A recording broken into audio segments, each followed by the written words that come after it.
Já estamos de volta com o Brasil Urgente para Campinas e também para toda a nossa região. Daqui a pouquinho mais detalhes do assalto ao condomínio aqui em Campinas e a divulgação com exclusividade aqui pelo Brasil Urgente das fotografias dos dois desaparecidos, o marido e a empregada.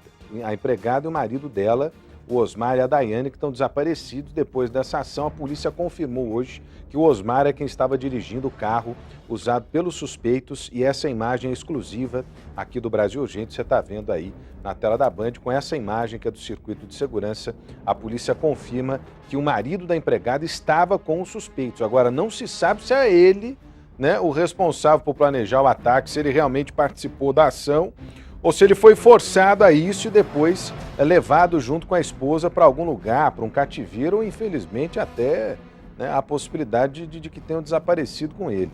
Daqui a pouquinho nós vamos trazer mais detalhes para você. Pode vir comigo aqui, ó.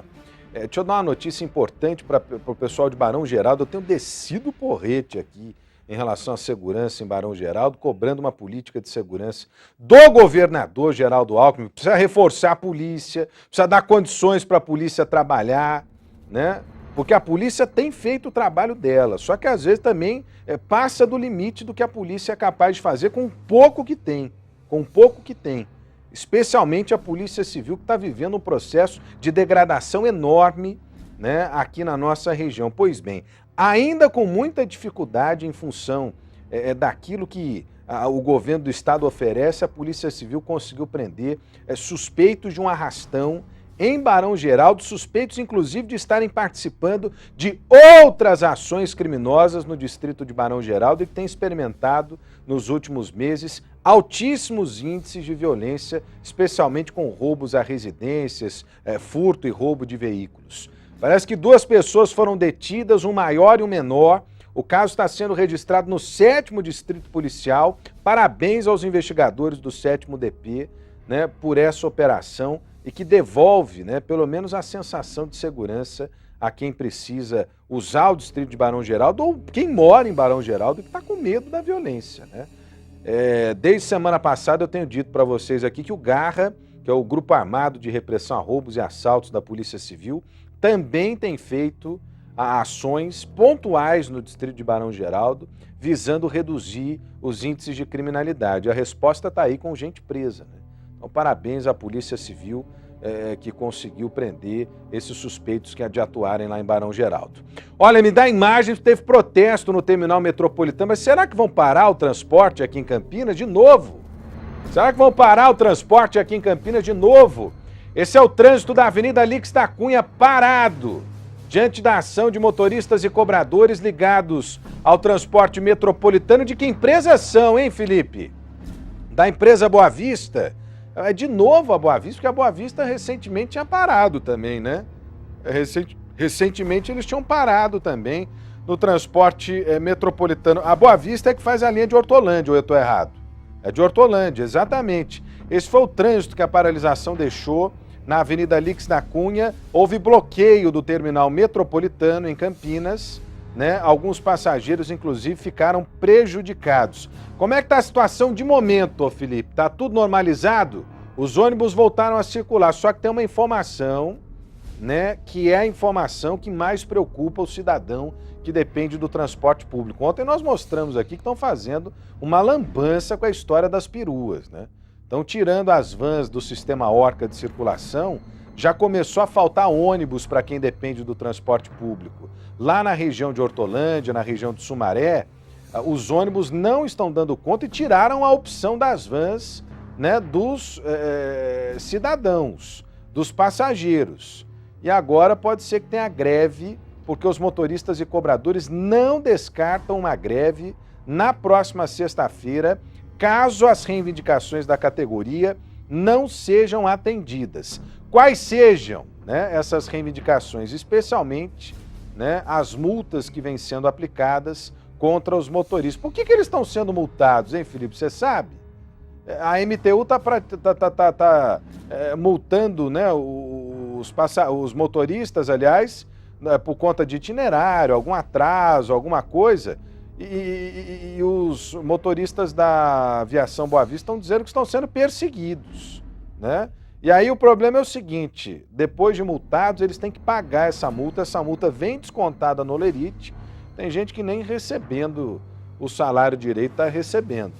Então é isso que eles estão reivindicando. O problema é que quem sofre na outra ponta é sempre o cidadão, né, que mais precisa, aquele que realmente depende do transporte público.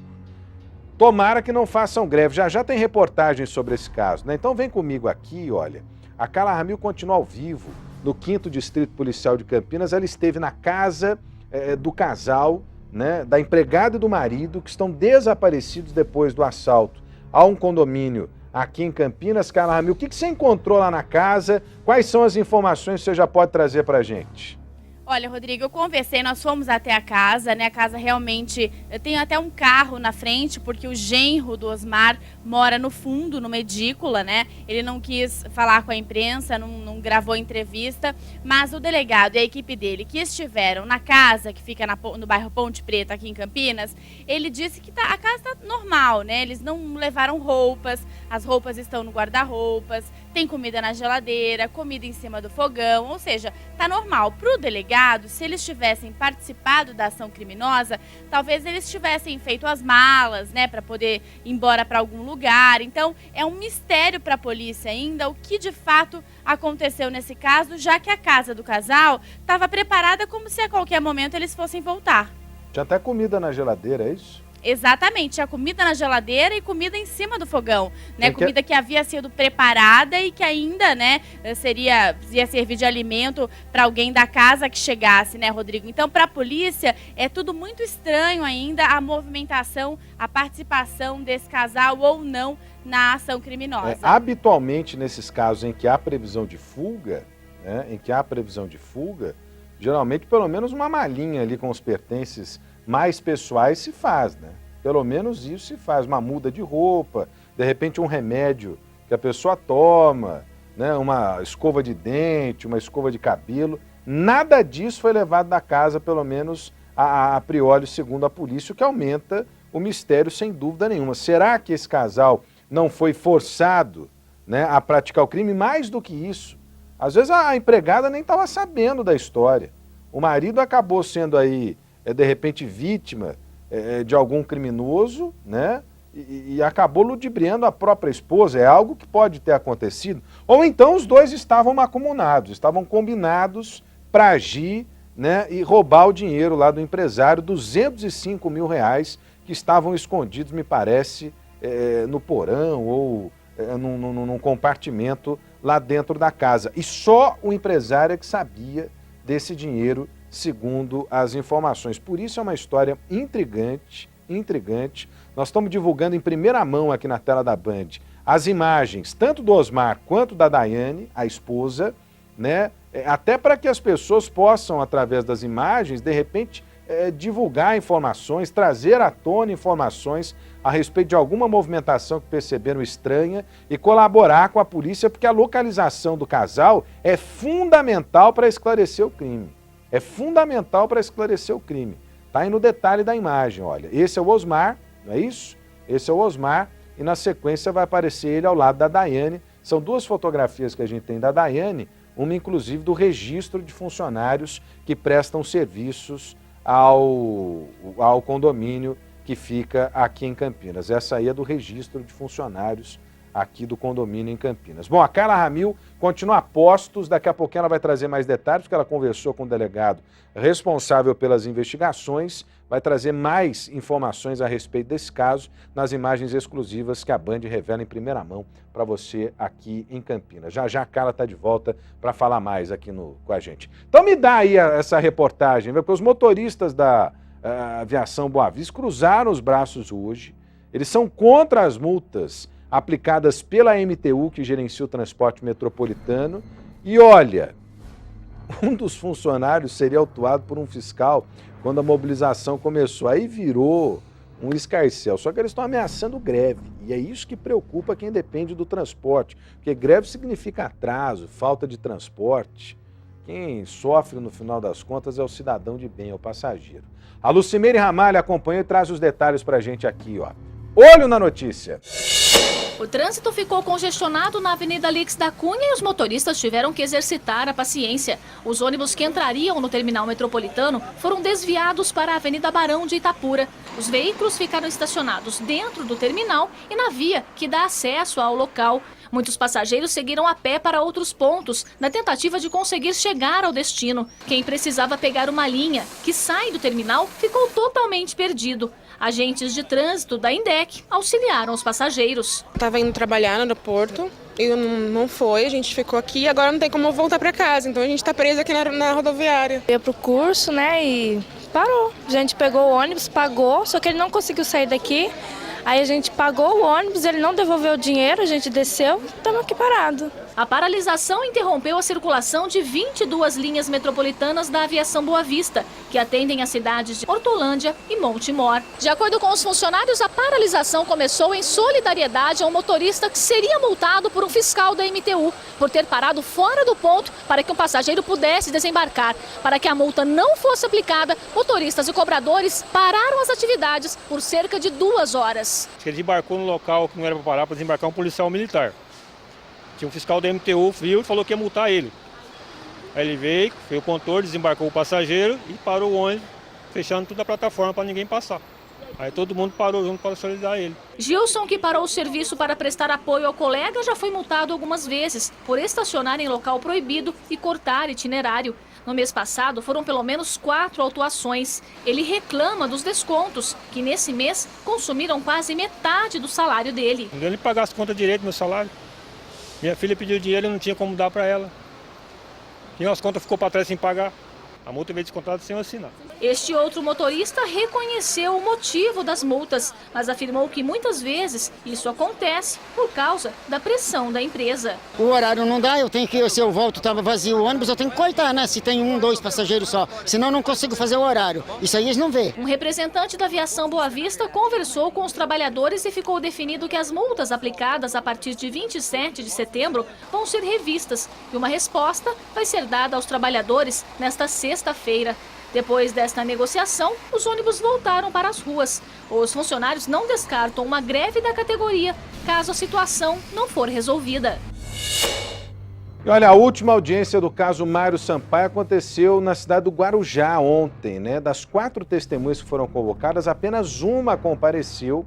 E aí a expectativa agora da família é para a sentença que deve sair nos próximos 15 dias. Será que vai ter punição? Os caras continuam presos, ô Felipe? É o dono do restaurante, pai e filho, né, envolvidos. Aí teve aquele garçom que se apresentou lá no dia de uma audiência, mas esse não ficou preso, né? Ele estava em liberdade. Ah, faça-me o favor, hein? Esse crime terrível que abalou o litoral e a nossa região, porque era um morador aqui de Campinas morto gratuitamente por uma diferença de R$7. Tem novidade no caso, a Rafaela Lima, que é da TVB de Santos, é isso? Afiliada do Grupo Bandeirantes de Comunicação, é quem traz os detalhes pra gente. Vem comigo aqui, ó. Olho na notícia. Parentes e amigos de Mário Sampaio acompanharam a audiência no Fórum da cidade. Emocionado, o pai do jovem espera que os acusados paguem pela morte do filho. Esse processo está andando bem, está desenrolando.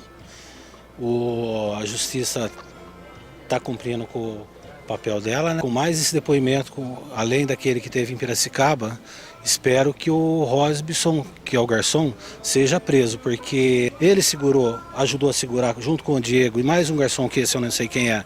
Então o Robson e o Diego que seguraram meu filho, por o José Adão que deu as facadas, ele tem que estar preso, porque ele teve participação ativa. Novas testemunhas prestaram depoimentos. De acordo com o advogado da família, elas são peças importantes no caso. 2 são testemunhas protegidas e 2 são pessoas que estavam no restaurante no horário. Todas as testemunhas de hoje do Guarujá. Esta pode ser a última audiência do caso. Tudo depende do depoimento de uma testemunha protegida. Caso o interrogatório dela seja suficiente, o processo pode estar perto do fim. Terminando essas audiências de instrução, vai se ter a sentença de pronúncia, que analisa a materialidade e os indícios do crime. Mário Sampaio, de 22 anos, foi morto a facadas dentro de um restaurante no Guarujá no dia 31 de dezembro do ano passado. Segundo amigos de Mário, a discussão teria começado por uma diferença de R$7. O dono do estabelecimento, José Adão Passos, atingiu Mário com uma faca e disse que esfaqueou o jovem para defender o filho, versão diferente da que foi dada pelos amigos de Mário. Durante a audiência, os amigos do jovem assassinado distribuíram panfletos com mensagens de solidariedade e usaram uma caixa de som para pedir justiça. A mãe de Bianca, jovem assassinada pelo cunhado em 2011, acredita que, assim como o assassino de sua filha foi condenado, a justiça também será feita no caso de Mário. Desde quando o Mário foi assassinado, eu vim na passeata e eu continuo apoiando também eles, porque a justiça, como a justiça foi feita no caso da Bianca, eu acredito e eu desejo que isso seja feito, que a justiça seja feita assim pelo Mário também. Mesmo com o protesto dos parentes de Mário, o advogado de defesa dos acusados pelo crime acredita na inocência dos clientes. A princípio se disse que o motivo do crime teria sido uma diferença de R$7 por R$7. Os testemunhas já deixaram bastante claro que esse não foi a razão do ocorrido. Tanto é que o senhor José Adão autorizou a vítima e os seus acompanhantes a pagarem o preço, R$12,99. Isso aí não é desculpa, meu camarada. 7, 10, nenhuma diferença. O cara foi morto, meu. Mataram o Mário lá no Guarujá. Ah, mas ele agiu porque ele ficou nervosinho. Ah, faça-me o favor, hein? Faça-me o favor. Olha, tem um detalhe dessa história toda aí. Se eu entendi direito, é o seguinte: faltam 15 dias mais ou menos para sair a pronúncia, para saber se os réus vão ou não vão a júri popular por se tratar de um caso de homicídio. Aí, pronunciando os réus ou não, né, se pronunciar, aí se marca um julgamento e esse júri é júri popular. Pelo que eu entendi, é isso. Nós vamos continuar acompanhando aqui na tela da Band. Você viu que é importante, né? Nesses casos, a união de vítimas, né, com um só objetivo, né, um coro de uma voz só, Juntam-se várias pessoas, mas se ouve apenas uma nota. Essa nota é o pedido de combate à impunidade, aquilo pelo qual lutamos também aqui no Brasil Urgente. Juntou lá a família da Bianca, aqui em Campinas juntou a família do Denis, o estudante assassinado na Unicamp, e assim vai, né? Pode vir comigo aqui, olha. A Polícia Civil prendeu em Jaguariúna um dos chefes de uma facção criminosa que age dentro e fora dos presídios de São Paulo. Você está acompanhando desde a sexta-feira passada, né, várias denúncias em relação à atuação dessa facção criminosa no estado de São Paulo. Aqui em Campinas, você já acompanhou no Brasil Urgente, são mais de 40 pessoas presas em ações do Grupo de Atuação Especial e Combate ao Crime Organizado, o GAECO, do Ministério Público, envolvidos justamente com essa facção criminosa. Tinha até policial envolvido com essa facção criminosa, né? Essas prisões aqui em Campinas já ocorreram. No pedido feito pelo Ministério Público em Presidente Prudente, infelizmente a Justiça não pôde, né, determinar a prisão pelos motivos que a Justiça lá apresentou. Não pôde apresentar a prisão ou autorizar a prisão desses suspeitos. Mesmo assim, o governador Geraldo Alckmin anunciou um plano, né, para juntar as ações do Ministério Público, das Polícias Civil e Militar no combate a essa facção. Parece que já começou a surtir efeito, porque a polícia prendeu esse suspeito aqui de ser uma das lideranças, viu, dessa facção criminosa no estado de São Paulo. O Edson Silva já está comigo, me dá as imagens, os caras tinham até armamento pesado, não é isso? Ou buscavam o armamento pesado. Eu não sei, na imagem eu tive a impressão na hora que eu vi lá na redação, pode me dar a imagem aí, Ney? Parecia que a arma que os caras estavam usando lá parecia um fuzil desses que o Exército usa, viu? É o fuzil FAL, né, que o Exército usa. Edson Silva ao vivo aqui no Brasil. Esse é o fuzil, olha. É ou não é um FAL isso aí, ô Ney? É um FAL, não é? Parece... É o FAL. O Ney que serviu lá o Exército e certamente teve que se especializar aí nessa arma, assim como todas as pessoas que um dia passam pelo Exército Brasileiro já reconheceu. É um FAL usado pelas Forças Armadas no Brasil. Aliás, precisa investigar como é que foi parar na mão de bandido. Mas o Edson Silva está ao vivo comigo, sempre trazendo a informação em primeira mão para você. Edson, a polícia no combate a essa quadrilha acabou identificando o líder da facção aqui na região, hein, Edson? Boa tarde. Boa tarde, Rodrigo. Boa tarde, amigos. Rodrigo, 2 homens foram presos em um fuzil automático leve, como você disse aí, um FAL, que é o calibre 7,62, um equipamento de uso das Forças Armadas, foi apreendido numa operação feita pelo DEIC, né, o Departamento Estadual de Investigações Criminais, é uma equipe lá da capital. Uma das equipes da DIVECAR, né, que são as delegacias especializadas em investigar roubo de cargas, esteve em Jaguariúna ontem à noite e nessa ação foi preso um homem identificado como sendo Marcelo Coelho Higueira, 28 anos. Ele é apontado como liderança da organização criminosa que age dentro e fora dos presídios. Segundo a polícia, o Marcelo ocupa a função conhecida como sintonia ou torre, que é o encarregado de organizar ações criminosas e também de prestar contas aos integrantes da facção, aqueles que estão em presídios, né? Ele presta contas aí sobre golpes aplicados, relatando os êxitos e as eventuais falhas nos ataques. Também foi preso o Douglas Pereira dos Santos, esse é acusado de roubos. Segundo o delegado Alberto Pereira Mateus Júnior, titular da DIVECAR, a investigação continua no sentido de descobrir se a dupla presa em Jaguariúna para outros crimes, além do eventual resgate do fuzil que estava abandonado num terreno e foi recuperado pela polícia. Os dois homens foram presos por porte ilegal de arma, nesse caso de armamento restrito às Forças Armadas, e por associação para o crime, também conhecido como formação de quadrilha. E as duas prisões de ontem, Rodrigo, não foram coincidências, não. Como você já disse, o DEIC vem investigando há pelo menos 2 meses o grupo especializado em atacar comboios de cargas e também atacar carros fortes em cidades da região. Até porque, viu, Edson, essa arma aí, que é um fuzil que nós estamos vendo agora nas imagens, é uma arma comumente usada nesses ataques a carros fortes, grandes assaltos, né? Carros fortes, roubo de carga, até roubo de banco. A polícia, inclusive, está desconfiando aí que esses criminosos pudessem estar armando mais um ataque a um carro forte ou um roubo de carga aqui na região. Por isso estavam desenterrando o fuzil, que você vê, o fuzil estava enterrado, cara. As margens da rodovia que liga Campinas a Mojimirim, lá em Jaguariúna. Os caras, não é que o cara tem um paiol para guardar armamento na casa, né, num barraco. Não, os caras enterram arma para tudo quanto é lá. Tava na beira da rodovia a arma enterrada. Ah, faça-me o favor, hein? Ô Edson, eu interrompi você porque nós temos imagens aqui, inclusive dessas ações que você estava citando. Se o Ney puder trocar a imagem para mim, eu agradeço, porque tem imagens dos criminosos, integrantes dessa quadrilha, desse chefe de facção aí, agindo aqui na região, disparando contra a guarda municipal. Esse é o flagrante de quando eles dispararam contra os guardas municipais de Mogi Guaçu. Os guardas estavam fazendo acompanhamento dos suspeitos, eles armaram uma emboscada, olha, viraram na rua. Quando os guardas viraram para continuar a perseguição, tomaram tiro e tiro de fuzil, cara. Tomaram tiro e tiro de fuzil. Foram presos esses criminosos em uma chácara lá na região de Mogi Guaçu. Mas não foi a única ação dos caras, não. Teve uma outra ação, além dessa aí, né, dos tiros disparados contra os guardas municipais. Aliás, olha que coisa, velho, porque o guarda municipal não vai imaginar que vai tomar bala. Né? Os caras acabaram batendo, inclusive, no muro ali, tiveram que correr para poder fugir do armamento pesado dos bandidos. Porque é o guarda municipal com a pistola, com um revólver, muitas das vezes, quanto um bandido que está com fuzil, metralhadora, pistola. Essa aí é outra ação, tem áudio essa ação, viu, ô Foguinho?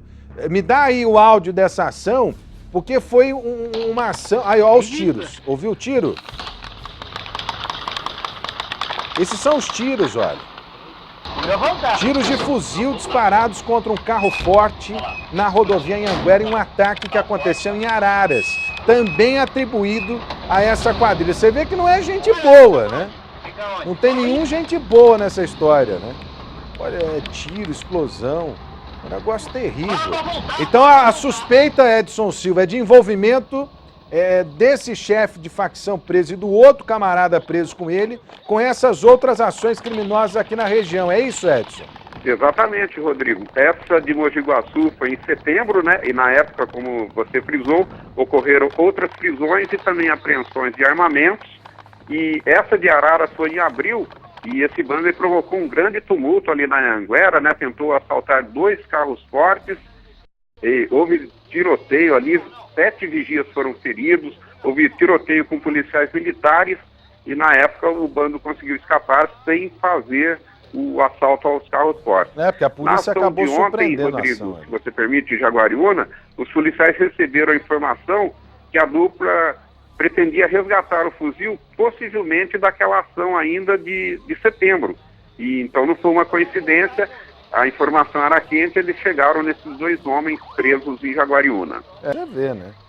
Os caras enterraram o fuzil, o negócio está enterrado na beira da estrada. Pode vir comigo aqui. Obrigado, Edson Silva, trazendo informações ao vivo aqui no Brasil Urgente para Campinas e região.